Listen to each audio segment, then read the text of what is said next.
Good morning, everybody. Hope you're doing okay. It's Connor here. We are back with the three things that we learned after Leeds United drew with Rotherham 1-1. Just off the back of it, I'd like to say that it's not the end of the world, is it? It isn't the end of the world. Leeds have done what Ipswich have done, drawn at Rotherham, and at least we didn't get the absolute cataclysmic last-minute equaliser that Rotherham got against Ipswich, which must have been heavily devastating. But yeah, there's definitely things that we learnt last night.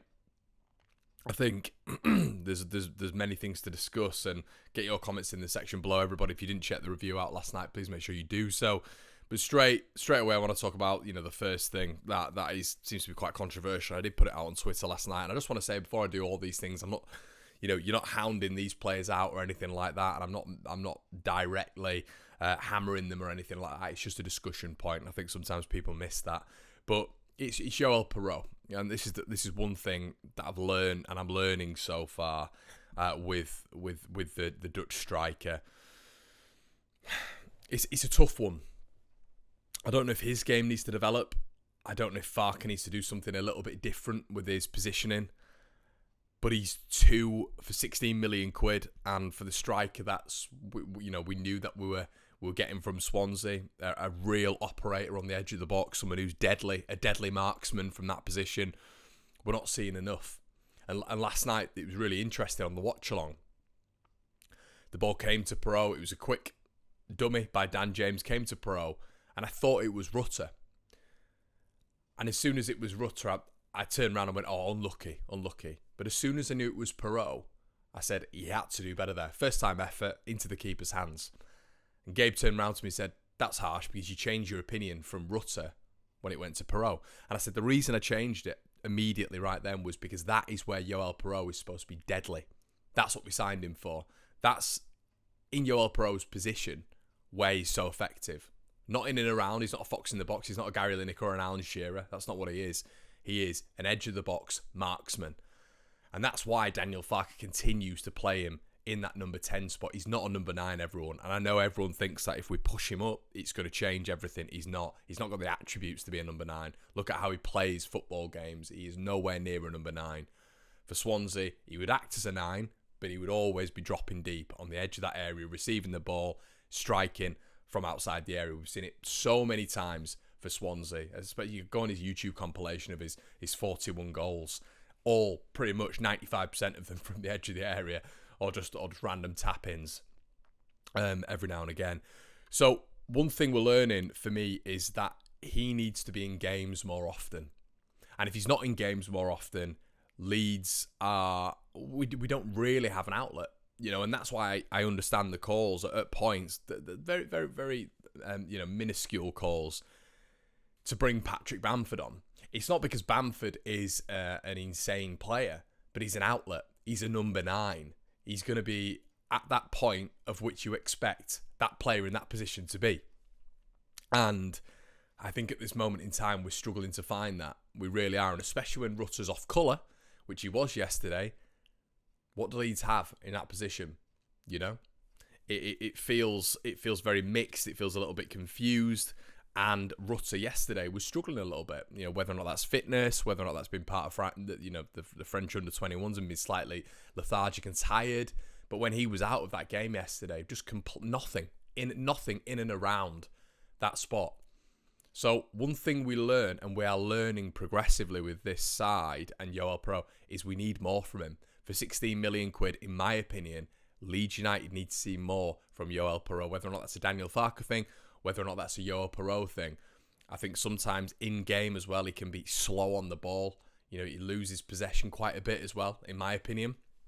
And, listen, it needs to be better from him. But not the end of the world. We've got loads and loads of minutes and loads of games for him to get back on form, or get back to form, or the form that Swansea fans saw last season and the season before. So, my next port of call, another thing we learnt, everybody, is we need a striker.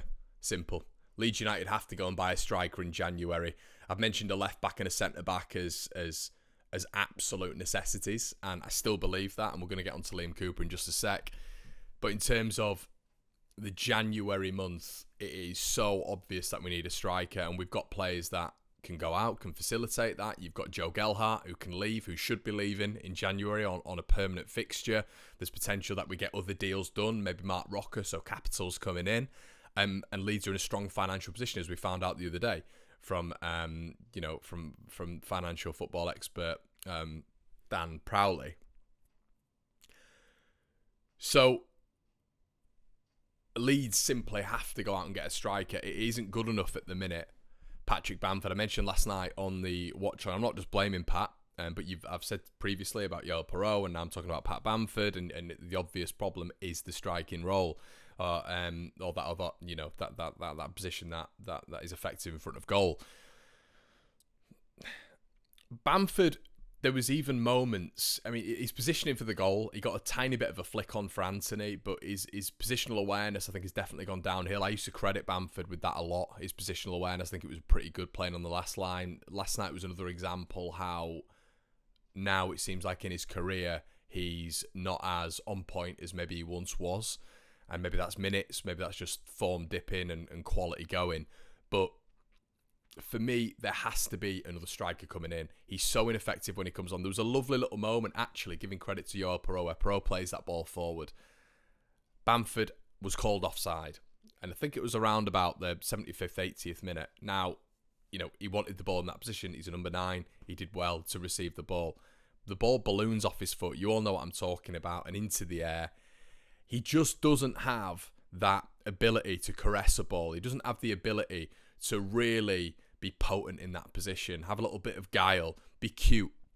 He doesn't have that about his game. He is a bottom half championship player, and he'd do well. He'd do well at a bottom half championship side, but as a rotation option, you want someone young, you want someone hungry, who's going to be able to come on and affect games. We're talking about an Eddie Nketiah. That style of play, I'm not saying that profile, but a style of play who's going to be able to come off the bench and be effective and challenge Rutter or PERAU, whoever's going to be playing in that number 9, for that shirt, for that jersey. And that needs to be sold to that number 9 in January. Look, you come in, you can get Joel PERAU's shirt, because he's not doing enough at the minute, And then maybe there's a bit of rotation when it comes to Rutter playing in that number 10. But there's an argument we need a number 10 as well, but that's a discussion for a different day. But there is an argument for that as well. But I think it's imperative. And last night, I like I've mentioned several times, I've been calling for a left back and a centre back. But it seems absolutely imperative that Leeds have players off the bench. And it's all well and good saying, oh, well, the quality you've got off the bench is extremely good. But is the striker really good?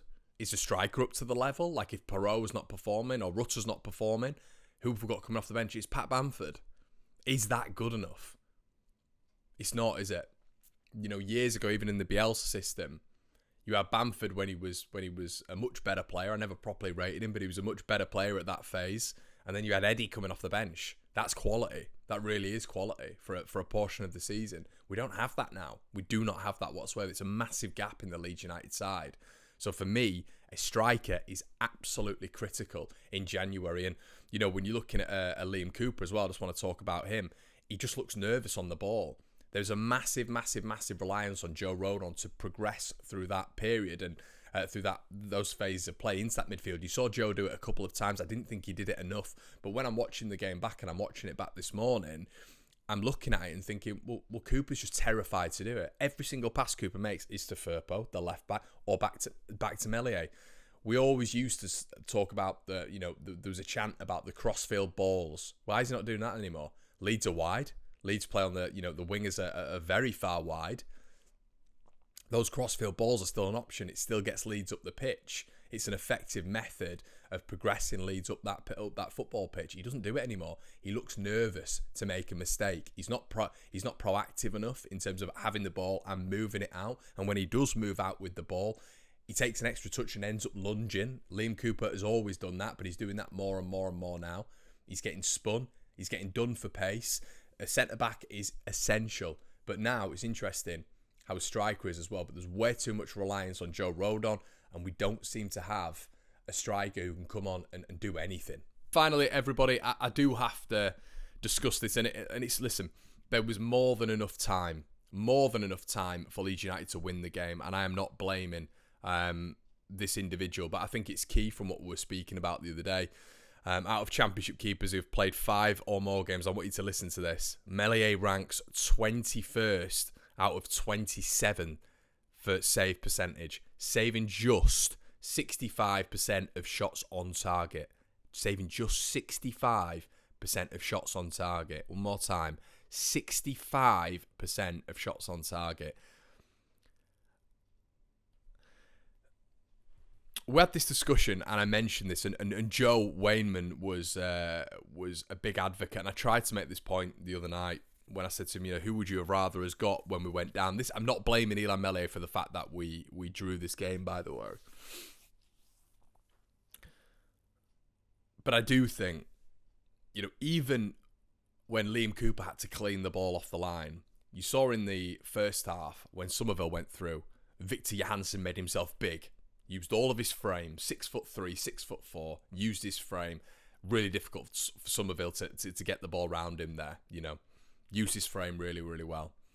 Second half, MELER made a decent save, a save you'd expect a goalkeeper to make, though. It wasn't as demanding as Johansson's, where Somerville's literally thrown goal, and he has to make himself big. There's no line of defence. I felt with the Rotherham striker's chance, there was a bit of recovery. He was pushed out wide a little bit. It was a decent, easy save for MELER, but the save that I'm talking about where Rotherham striker went through, Liam Cooper had to play it off the line. MELER just goes out and he's not even making himself big. He just falls to the floor. Watch that where the Rotherham striker had it cleared off the line by Liam Cooper. MELER just not convincing whatsoever. Doesn't make himself big. Isn't a presence. And I'm still nowhere near convinced with him whatsoever. I don't massively rate him as a goalkeeper, and you look at that goal last night, and he's very, very, very close to his near post, extremely close to his near post. It's not a good striker. It's a scuffed effort from the Rotherham midfielder, and he still can't get down to it. And this was a recurring factor in the Premier League every single week. Now, what's the difference right now? He doesn't face anywhere near as many shots because Leeds United control possession. We dictate the tempo, we dictate play. That is a massive, massive factor when you're looking at the quality of goalkeeper that is Eli MELER. How many shots is he facing? Nowhere near the same amount. I am not convinced that he is a good goalkeeper. A lot of you guys might disagree. I know you guys disagree. But when you are not facing anywhere near the same amount of shots as you have done in previous seasons, and then your weaknesses have been exposed, and now you're facing less and less and less and less shots, but when you are called into action, if you just put that Leicester games aside where he made that brilliant save, I'm still not convinced that he's a good goalkeeper, and I'm nowhere near convinced that I would want him in the Premier League again. It's a fascinating topic, but there's nowhere near, for me, he's proven as of yet that he is a top keeper. And even that game last night, when you're relying on him in moments to save Leeds United, apart from the Leicester game, which was a bit of an anomaly for me, because I honestly can't think of many times he's done that in his Leeds United career. I'm struggling. Guys, he's played a lot of football. There's still people who say he's young. He's a very experienced player with the amount of games he's played, so I'm not listening to that anymore. He's played a ridiculous amount of games for his age. He's very experienced when it comes to games now. That, for me, last night, don't get me wrong, Leeds didn't make the tackles. It was poor when it came to that point. Ampadu, yada, yada, yada. Rodon, Archie Gray. But he's got to save that again. And how many times have we said that in his Leeds United career? Not good enough for me. Guys, please let me know what you think in the comment section below. Fascinated to hear what you think this Saturday morning. Leeds United drawing with Rotherham. If you've got any other points that you think we should touch on, get it in the comment section below. I'll read them all. Have a good one, guys. I'll see you in a bit.